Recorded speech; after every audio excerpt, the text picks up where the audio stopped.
യാത്ര തുടങ്ങുമ്പോൾ ഫുൾ ചാർജിൽ 384 കിലോമീറ്റർ റേഞ്ചാണ് കാണിക്കുന്നത്. അത് ഇക്കോ മോഡിൽ ഓടിക്കുകയാണെങ്കിൽ നമുക്കത് വെച്ചിട്ട് തന്നെ നോക്കാം. പക്ഷേ നമ്മൾ തിരിച്ചെത്തി 189 കിലോമീറ്റർ ദൂരം താണ്ടി തിരിച്ചെത്തിയപ്പോൾ റേഞ്ച് എത്രയാണ് കാണിച്ചത്? 237 കിലോമീറ്ററാണ് നമുക്ക് ചാർജിന് ബാക്കിയുള്ളത്. 50% ബാറ്ററിയും ബാക്കിയുണ്ട്. അപ്പോൾ നമ്മൾ സ്റ്റാർട്ട് ചെയ്ത് 384, തിരിച്ചെത്തുമ്പോഴേക്കും 237 ബാലൻസ് ഉണ്ട്. 189 കിലോമീറ്റർ യാത്ര ചെയ്തിട്ടുണ്ട്.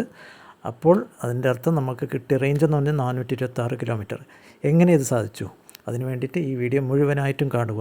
നമസ്കാരം. ഇന്ന് നമ്മൾ ഒരു ചെറിയൊരു ലോങ് ട്രിപ്പ് പോകും. താമരശ്ശേരിയിലേക്ക്, കണ്ണൂരിൽ നിന്ന് താമരശ്ശേരിയിലേക്ക് പോവാണ്.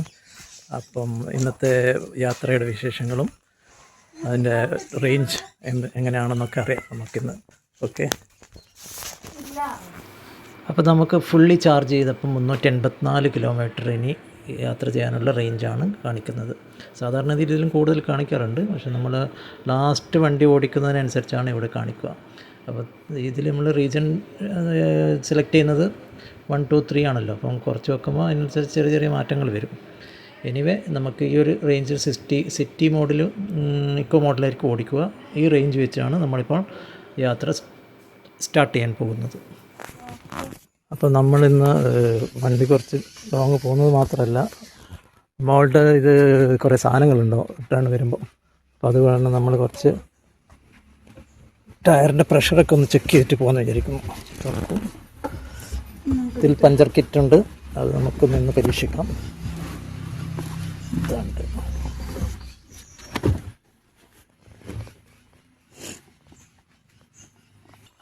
കുറച്ച് സാധനം ഉണ്ടാവും. അപ്പം നമ്മൾ ഈ ബോർഡൊക്കെ ഒന്ന് അയച്ചു വെക്കുവാണ്.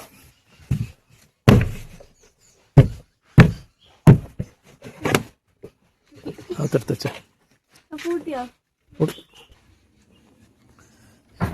എല്ലാവരും ശ്രദ്ധിക്കേണ്ട ഒരു കാര്യം എന്ന് വെച്ചാൽ company recommend tyre pressure maintain ചെയ്യേണ്ടത് വളരെ അത്യാവശ്യമാണ്. ഇവിടെ ഇപ്പോൾ പഞ്ചിൻ്റെ കാര്യത്തിൽ ഇവർ മെൻഷൻ ചെയ്തിരിക്കുന്നത് വെയിറ്റ് കുറഞ്ഞ ആണെങ്കിൽ 34 PSIയും, വെയിറ്റ് കൂടുതലും ലോഡൊക്കെ ഉണ്ടെങ്കിൽ ഫുൾ ലോഡാണെങ്കിൽ 38ആണ്. അപ്പോൾ നമ്മൾ അതിനനുസരിച്ച് മെയിൻറ്റെയിൻ ചെയ്താൽ എപ്പോഴും നല്ലതാണ്. കുറഞ്ഞാലും കുഴപ്പമാണ്, കൂടിയാലും കുഴപ്പമാണെന്ന് എല്ലാവർക്കും അറിയാമല്ലോ. അപ്പോൾ അത് മെയിൻറ്റെയിൻ ചെയ്യാൻ ശ്രമിക്കുക എപ്പോഴും. എന്തായാലും റിട്ടേൺ വരുമ്പോൾ നല്ല വെയിറ്റ് ഉണ്ടാകും, കുറേ സാധനങ്ങളുള്ളതാണ്. അതുകൊണ്ട് ഇപ്പം തന്നെ കുറച്ച് എയർ കൂട്ടി വെച്ചിട്ടായിരിക്കും പോകുന്നത്. അവിടെ എത്തിയിട്ട് നമുക്ക് കാറ്റടിക്കാനുള്ള സൗകര്യം കിട്ടിയിട്ടില്ലെങ്കിൽ ബുദ്ധിമുട്ടായി പോകും.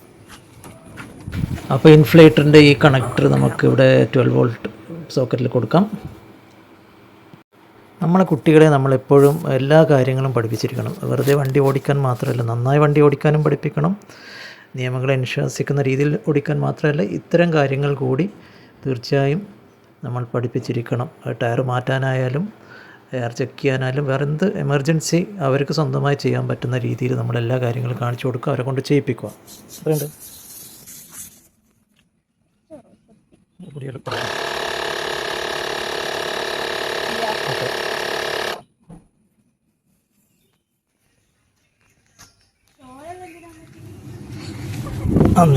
അങ്ങനെ പുതിയ ഡ്രൈവറാണ് ലോങ് ട്രിപ്പ് സ്റ്റാർട്ടിങ്.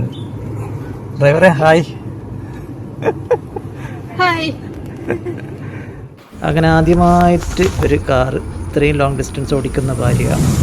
അവളുടെ മുഖത്ത് ഭാവം കണ്ടാൽ മനസ്സിലാവണം, പേടിച്ചിട്ടാണ് ഓടിക്കുന്നത്.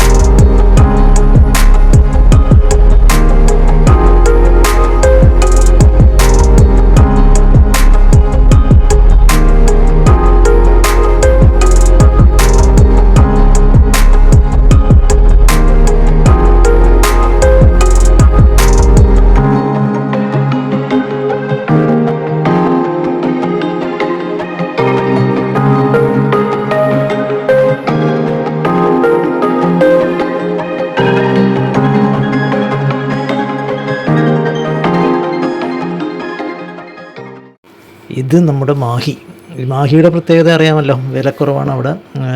കേന്ദ്രഭരണ പ്രദേശമായതുകൊണ്ട് അവിടെ ഒരുപാട് 10 രൂപയിൽ കൂടുതൽ 1 ലിറ്റർ പെട്രോളിനും ഡീസലിനും വില കുറവാണ്. ഓരോ തവണ ഇതിൽ കൂടെ പോകുമ്പോൾ നമ്മൾ മുൻപേ EV എടുക്കുന്നതിന് മുമ്പ് ഫുൾ ടാങ്ക് പെട്രോൾ ഡീസലും അടിച്ചിട്ടല്ലാതെ പോകാറില്ല. ഇപ്പോൾ ആ ഒരു സംഭവം നമ്മൾ EV എടുത്തത് കൂടിയിട്ട് സമാധാനമായി. അപ്പോൾ ഇവിടെ ഇപ്പം പമ്പുകളുടെ ഒരു പൊടി പൂരമാണ്. രണ്ട് വശത്ത് ഇപ്പോൾ സർവീസ് റോഡിൻ്റെ രണ്ട് വശത്താണ് പമ്പുകളുള്ളത്. ഹൈവേയിൽ നിന്ന് താഴോട്ട് ഇറങ്ങിയിട്ട് വേണം പെട്രോളും ഡീസലൊക്കെ അടിക്കാൻ. ഇവിടെ വീഡിയോയുടെ ആസ്പെക്ട് റേഷ്യോ കുറച്ച് വ്യത്യാസം വരാൻ കാരണം, കുറച്ചല്ല വ്യത്യാസം വരാൻ കാരണം ഇത് നമ്മൾ ഡാഷ് ക്യാമിൽ നിന്നുള്ള ദൃശ്യങ്ങളാണ്. വണ്ടിയുടെ കൂടെ നമ്മൾ വാങ്ങിക്കുമ്പോൾ തന്നെ ഡാഷ് ക്യാം ഫിറ്റ് ചെയ്തിട്ടുണ്ടായിരുന്നു, ടാറ്റയുടെ തന്നെ ഉണ്ട്.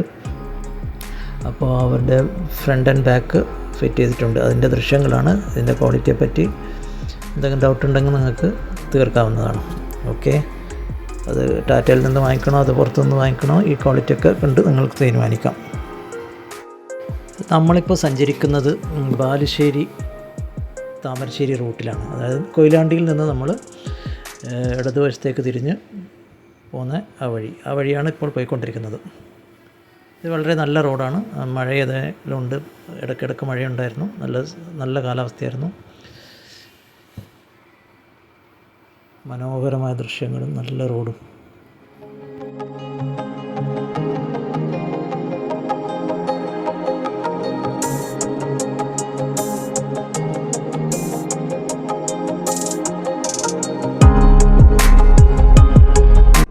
EVയെക്കുറിച്ച് പറയുമ്പോൾ എപ്പോഴും നമുക്ക് റേഞ്ച് ആങ്സൈറ്റി ഉണ്ടാവുമല്ലോ. അതാണല്ലേ പലരും പിന്തിരിയുന്നത്. കുറച്ച് കാര്യങ്ങൾ നമ്മൾ ശ്രദ്ധിക്കാനുണ്ട്. റേഞ്ച് നമ്മൾ മറ്റുള്ള ഐസ് വാഹനങ്ങളായ പെട്രോളും ഡീസലൊക്കെ പോലെ തന്നെ നമ്മളവിടെ കൂടുതൽ ഗിയർ ചേഞ്ച് ചെയ്ത് ഓടിക്കുമ്പോൾ മൈലേജ് കുറയും. കുന്ന് കയറുമ്പം ഗിയർ ചേഞ്ച് ചെയ്ത് ഓടിക്കും, സ്ലോ ചെയ്യുമ്പോഴൊക്കെ മൈലേജ് കുറയുന്ന പോലെ തന്നെ ഇവിടെയും കാലാവസ്ഥയും കൂടി റേഞ്ചിന് വ്യത്യസ്തപ്പെടുത്താം. കാലാവസ്ഥ നമുക്ക് ശരിക്കും പറഞ്ഞാൽ മഴയത്തൊക്കെ നമ്മൾ നോക്കുമ്പോൾ നമ്മൾ AC ചിലപ്പം കുറച്ച് വെക്കും, ചിലപ്പോൾ ഓഫ് ചെയ്ത് വെക്കും, ഇടയ്ക്ക് ഓഫ് ചെയ്യും, ചിലപ്പോൾ ഓൺ ചെയ്യും. അതൊക്കെ നമുക്ക് റേഞ്ച് കൂട്ടാൻ സഹായിക്കും. പക്ഷേ നേരെ കുറച്ച് കുന്നും മലയൊക്കെ കയറി പോകുമ്പോൾ നമുക്ക് റേഞ്ച് വളരെയധികം കൂടുതൽ ബാറ്ററിയുടെ ഡ്രെയിൻ ഔട്ടാവും. അപ്പോൾ എന്താ സംഭവിക്കുകയെന്ന് വെച്ചാൽ, പക്ഷേ അതിന് വേറൊരു നല്ലൊരു വശമുള്ളതെന്ന് വെച്ചാൽ തിരിച്ച് നമ്മളൊരു ഐസ് പെട്രോൾ ഡീസൽ വാഹനങ്ങൾ കയറുമ്പം കൂടുതൽ മൈലേജ് നഷ്ടപ്പെടുന്നുണ്ടെങ്കിൽ ഇറങ്ങുമ്പോഴും നഷ്ടപ്പെടും. കാരണം നമ്മൾ ചെറിയ ഗിയറിൽ വരേണ്ടി വരുമല്ലോ. ടോപ്പ് ഗിയറിലൊന്നും വരാൻ പറ്റില്ല. സെക്കൻഡ് ഗിയറിലും തേർഡ് ഗിയറിലൊക്കെ ആയിട്ട് ഇറങ്ങുമ്പോൾ കൂടുതൽ പെട്രോൾ വേണ്ടി വരും. അതുപോലെ തന്നെ പക്ഷേ നേരെ തിരിച്ചാണ് EVക്ക്. തിരിച്ചിറങ്ങുമ്പോൾ നമുക്ക് മൈലേജ് ബാറ്ററി വീണ്ടും റീചാർജ് ചെയ്യുമല്ലോ, റീജൻ ഉള്ളതുകൊണ്ട് റീചാർജ് ചെയ്യപ്പെടും. അതുകൊണ്ട് അങ്ങനെയുള്ള കാര്യങ്ങളും കൂടി നമ്മൾ മനസ്സിൽ കണ്ട് വേണം ഡ്രൈവിങ്. നമ്മൾ പാറ്റേണേ മാറ്റാണ്. നമ്മൾ സാധാരണ ഐസ് വാഹനങ്ങൾ ഓടിക്കുന്ന പോലെ ഓടിച്ചു കഴിഞ്ഞാൽ മൈലേജ് കിട്ടില്ല, റേഞ്ച് കിട്ടില്ല. നേരെ മറിച്ച് കുറച്ചുകൂടെ ബുദ്ധിപൂർവ്വം വണ്ടി ഓടിക്കുക, പെട്ടെന്നുള്ള ആക്സലറേഷൻ കുറക്കുക, ടയറിൻ്റെ തേയ്മാനത്തിനൊക്കെ അത് നല്ലതാണ്. ഓക്കെ, അങ്ങനെയും കൂടി ചിന്തിച്ച് വേണം EV വാഹനങ്ങൾ ഓടിക്കാൻ. ഇവിടെ 3 ക്യാമറകളുടെ ദൃശ്യങ്ങൾ ഞാൻ നിങ്ങൾക്ക് വേണ്ടി കാണിക്കുന്നുണ്ട്. ഡാഷ് ക്യാം ഫ്രണ്ടും റിയറും നമ്മൾ മൊബൈലിനടുത്ത് ഒരേ ദൃശ്യങ്ങൾ. അപ്പോൾ വ്യത്യാസം എന്താണെന്ന് നിങ്ങൾ തന്നെ സ്വയം മനസ്സിലാക്കുക.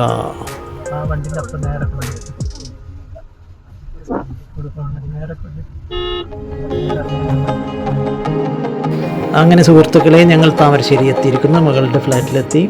അപ്പോൾ നമുക്കിനി പ്രധാനപ്പെട്ട പണി എന്താണ്? റേഞ്ച്. ഇതല്ലേ, ഏകദേശം 94 കിലോമീറ്റർ നമ്മൾ ഓടിയെത്തി. ഞെട്ടാൻ വേണ്ടിക്ക് തയ്യാറായിക്കോളൂ.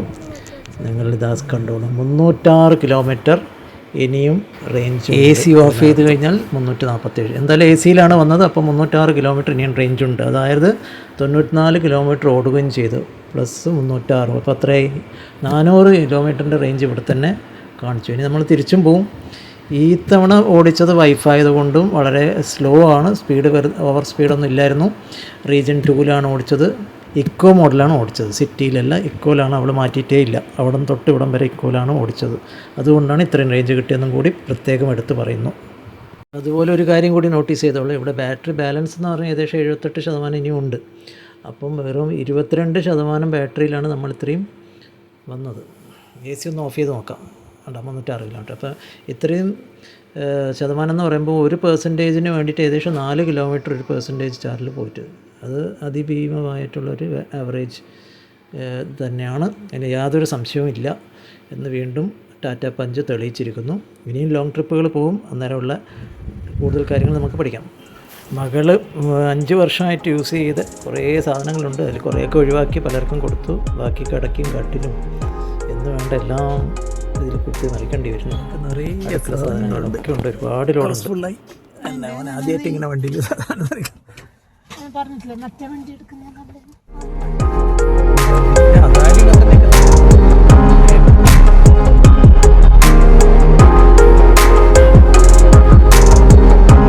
അപ്പോൾ ഞങ്ങൾ തിരിച്ച് ഞാനാണ് ഇനിയിപ്പം ഡ്രൈവ് ചെയ്യുന്നത്. അപ്പോൾ നമ്മൾ ഈ തിരിച്ചു പോക്കിന് എല്ലാ മോഡും യൂസ് ചെയ്യും. ഇക്കോ, ട്രാഫിക് ഉണ്ടെങ്കിൽ ഇക്കോ, അല്ലാതെ സിറ്റി, പിന്നെ നമ്മുടെ 66 പുതിയ ഹൈവേ എത്തുവാണെങ്കിൽ സ്പോർട്സും കൂടി നമുക്ക് ട്രൈ ചെയ്യണം. ഇതൊക്കെ ട്രൈ ചെയ്തിട്ട് നമ്മുടെ വീട്ടിലെത്തുമ്പം എന്താണ് ഡിഫറൻസ് എന്നുള്ളത് നമുക്ക് ഒന്നുകൂടെ നോക്കാം.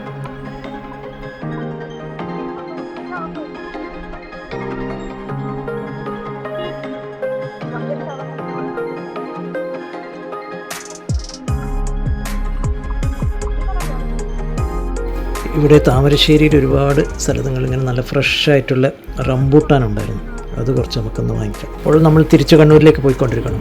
എന്തായാലും വീട്ടിൽ നിന്ന് സോളാർ പവറിൽ ചാർജ് ചെയ്തൊരു കാറും കൊണ്ട് ഇത്ര യാത്രയ്ക്ക് ഒരു പൈസ ചിലവില്ലാണ്ട് എത്തുക എന്നൊക്കെ പറഞ്ഞാൽ വലിയ കാര്യം തന്നെയല്ലേ. ചിന്തിക്കാൻ പറ്റില്ല. നമുക്ക് ഡീസൽ കാറായിരുന്നു ഇതിന് മുമ്പുണ്ടായിരുന്നു, ഇപ്പോഴും ഉണ്ട്.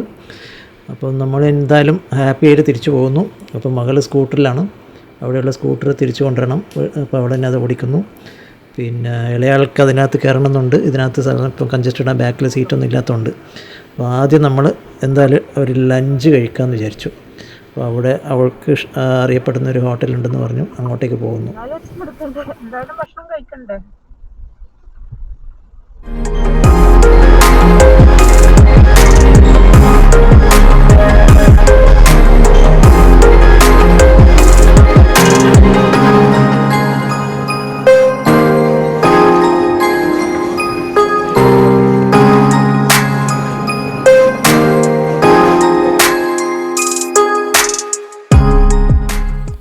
നല്ല മഴയുണ്ട്. അപ്പം രണ്ടാൾക്കുമുള്ള റെയിൻ കോട്ടില്ല, അത് വാങ്ങിക്കാൻ അവൾ പോയിരിക്കുന്നത്.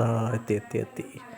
അപ്പം ഇനിയിപ്പം ഇവളെയും കൂടി അതിനകത്ത് കയറ്റി രണ്ടുപേരും കൂടിയിട്ട് ഒന്നിച്ച് പോവും. മഴയാണ്, ചെറിയ ടെൻഷനൊക്കെയാണ് നമുക്ക് ഇവരിങ്ങനെ ഒറ്റയ്ക്ക് പോകുന്നതിൽ.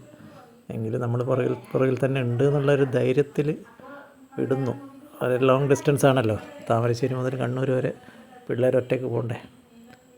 ഏതായാലും യാത്ര തിരിക്കാം.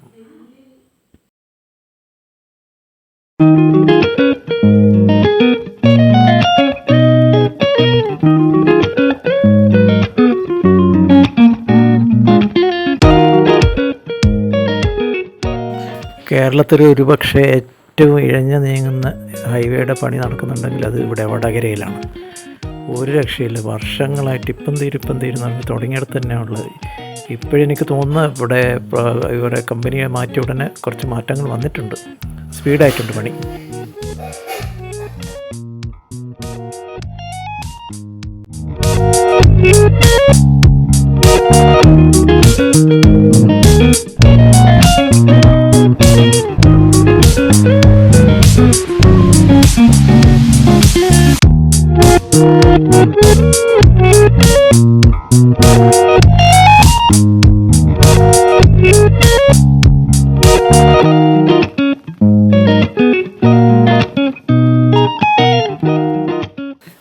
നമ്മൾ അങ്ങോട്ട് പോകുമ്പോഴും ഇങ്ങോട്ട് വരുമ്പോഴുള്ള ഡ്രൈവിങ്ങിൽ ഒരുപാട് മാറ്റങ്ങളുണ്ടായിരുന്നു.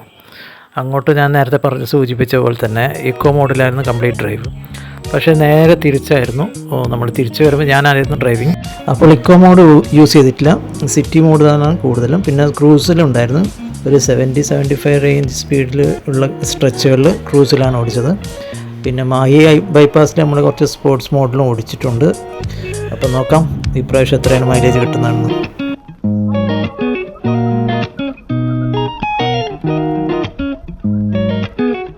അങ്ങനെ ഞങ്ങൾ തിരിച്ചെത്താറായി. വടകരയിൽ വെച്ച് നമ്മൾ കുട്ടികൾ വഴി തെറ്റിപ്പോയി.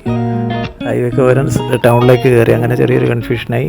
അവസാനം മാഹി പാലത്തിൽ വെച്ച് നമുക്കൊന്നിച്ച്, അതാണ് നിങ്ങൾ കണ്ടത്, മാഹി വെച്ച് നമ്മൾ ഒന്നിച്ച് തന്നെ വരാൻ വേണ്ടി നിർബന്ധിപ്പിച്ചു. ഇപ്പം അങ്ങനെ ഞങ്ങൾ വീട്ടിലേക്ക് തിരിച്ചെത്തിക്കൊണ്ടിരിക്കുന്ന, വളരെ സന്തോഷകരമായി തിരിച്ചെത്തി. വണ്ടിയും വളരെ നല്ല പെർഫോമൻസ് ആയിരുന്നു. അവർ നമ്മളെ കാത്ത് വെയിറ്റ് ചെയ്യുന്നുണ്ട് ഇവിടെ.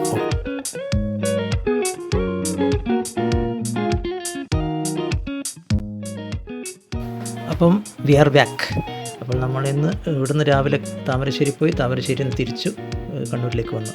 അപ്പോൾ നമുക്ക് ഇപ്പോൾ എത്രയാണ് ഇതിൻ്റെ ഡാഷ്ബോർഡ് കാണിക്കുന്നത് നോക്കാം. അപ്പോൾ എന്താണ് നമ്മളുടെ ഡാഷ്ബോർഡ് ഇവിടെ കാണിക്കുന്നത്? ഇനിയും 50% ബാറ്ററി ബാക്കിയുണ്ട്. അപ്പോൾ 50% ബാറ്ററിയിൽ നമ്മൾ എത്ര ഓടി? 189 കിലോമീറ്റർ ഓടിയിട്ടുണ്ട്. അപ്പോൾ 237 കിലോമീറ്റർ ഇനി റേഞ്ച് ഇക്കോ മോഡിൽ ഓടുകയാണെങ്കിൽ ഓക്കെ. അപ്പം ഇതാണ് ഇന്നത്തെ അവസ്ഥ. അതായെങ്കിൽ എങ്ങനെ നോക്കിയാലും 400 മുകളിൽ റേഞ്ച് ഉണ്ടെന്നല്ല അർത്ഥം. 237 ആണെങ്കിൽ നമ്മൾ ഓടിയിട്ടുള്ളത് എത്രയായിരുന്നു? 189. അങ്ങനെ നോക്കാൻ തന്നെ 426 കിലോമീറ്റർ റേഞ്ച് ഉണ്ടെന്ന് അർത്ഥം. പോട്ടെ, അത് എക്കോയിൽ വെക്കുകയാണെങ്കിലല്ലേ. എക്കോയിൽ ആവശ്യമില്ല, നമുക്ക് സിറ്റിയിൽ വെക്കുകയാണെങ്കിൽ അതിലും കുറവായിരിക്കും. സിറ്റിയിൽ വെക്കുകയാണെങ്കിൽ എനിക്ക് തോന്നുന്നൊരു 225 ആ റേഞ്ചിലൊക്കെ കിട്ടും, ഇനി ഓടും. അപ്പോൾ ഇതാണ് ഇന്നത്തെ ഫുൾ ഡാറ്റ. നമുക്ക് അനലൈസ് ചെയ്യുമ്പം നമുക്ക് മൈലേജ് എന്തായാലും നമുക്ക് റേഞ്ച് ഇപ്പോൾ 400 മുകളിൽ ഉറപ്പായിട്ടും കിട്ടുന്നുണ്ട് എന്നുള്ളതാണ്. അത് മിക്സ് വൺ വേ നമ്മളൊരു പകുതി ദൂരം 25% അല്ല നേരത്തെ ഓടിച്ചത്. 22% ഓടിപ്പം ഫുള്ളി എക്കോ മോഡലും റിട്ടേൺ വരുമ്പോൾ ഇക്കോ കുറച്ചും സിറ്റി കൂടുതലും സ്പോർട്സ് കുറച്ചും ഇങ്ങനെയുള്ള രീതിയിലാണല്ലോ വന്നത്. അപ്പോൾ അങ്ങനെ നോക്കുകയാണെങ്കിൽ ഈ 400 കിലോമീറ്റർ എന്തായാലും കണ്ണും പൂട്ടി കിട്ടും. AC ആണ്, അങ്ങോട്ടും ഇങ്ങോട്ടും AC തന്നെയാണ് വന്നിട്ടുള്ളത്. ഓക്കെ, അപ്പോൾ ഇത് പ്രകാരം നിങ്ങൾക്ക് എല്ലാവർക്കും മനസ്സിലായി കാണും. ഈ ടാറ്റ പഞ്ചിനെ നമുക്ക് വിശ്വസിക്കാം. ഈ ഇലക്ട്രിക് വണ്ടികൾ നമുക്ക് വിശ്വസിക്കാം. മിക്കവാറും എല്ലാ ഇലക്ട്രിക് വണ്ടികളും പറഞ്ഞ റേഞ്ചിൻ്റെ അടുത്ത് എത്തുന്നില്ലെങ്കിലും നമ്മുടെ ഡ്രൈവിംഗ് കുറച്ച് ഒന്ന് മാനിപ്പുലേറ്റ് ചെയ്തിട്ടൊക്കെ ഓടിക്കുകയാണെങ്കിൽ തീർച്ചയായിട്ടും നല്ല റേഞ്ച്. അവർ പറയുന്ന റേഞ്ച് ശരിക്കും 468 പക്ഷേ നമുക്ക് അവർ റിയൽ വേൾഡ് റേഞ്ച് എന്ന് പറയുന്ന ഒരു 75% ആൾക്കാർക്കും കിട്ടുന്ന റേഞ്ച് എന്ന് പറയുന്നത് 350-355 അപ്പോൾ അതിനെക്കാട്ടും കൂടുതൽ കിട്ടുന്നുണ്ടെന്നുള്ളത് വലിയൊരു സന്തോഷകരമായ ഒരു കാര്യം തന്നെയാണ് എന്നുള്ളൊരു യാതൊരു സംശയമില്ല. അപ്പോൾ ഇപ്പോൾ EV കയ്യിലുള്ള ആൾക്കാർക്ക്, റേഞ്ച് കുറവുള്ള ആൾക്കാർ ഞാൻ ഈ പറഞ്ഞ കാര്യങ്ങൾ കൂടി ഒന്ന് ശ്രദ്ധിച്ച് വണ്ടി ഓടിച്ചു കഴിഞ്ഞാൽ കൂടുതൽ മൈലേജ് കിട്ടും എന്നുള്ള കാര്യം നിങ്ങൾക്കിപ്പോൾ മനസ്സിലായി കാണുമല്ലോ. മാത്രമല്ല, ഇതിൽ കൂടുതൽ മൈലേജ് കിട്ടാനുള്ള വകുപ്പുകളാണ് ഇനി ഞാൻ നോക്കാൻ പോകുന്നത്. അപ്പോൾ അതുമായിട്ട് ബന്ധപ്പെട്ട് ഇനിയും കൂടുതൽ കിട്ടുവാണെങ്കിൽ നിങ്ങളുമായിട്ട് ഞാൻ ഷെയർ ചെയ്യുന്നതാണ്. അപ്പോൾ ശ്രദ്ധിക്കുക എല്ലാവരും. ഞാൻ ഈ വീഡിയോയിൽ പറഞ്ഞ കാര്യങ്ങൾ വെച്ചിട്ട് നിങ്ങൾ വണ്ടി ഓടിച്ചു കഴിഞ്ഞാൽ നിങ്ങൾ ഹാപ്പി, എല്ലാവരും ഹാപ്പി. അപ്പോൾ ഇതാണ് ഇന്നത്തെ വീഡിയോ. എല്ലാവർക്കും ഇഷ്ടപ്പെട്ടു എന്ന് കരുതുന്നു. ഓക്കെ, ഇനി മറ്റൊരു വീഡിയോ ആയിട്ട് തിരികെ വരും വരെ വണക്കം.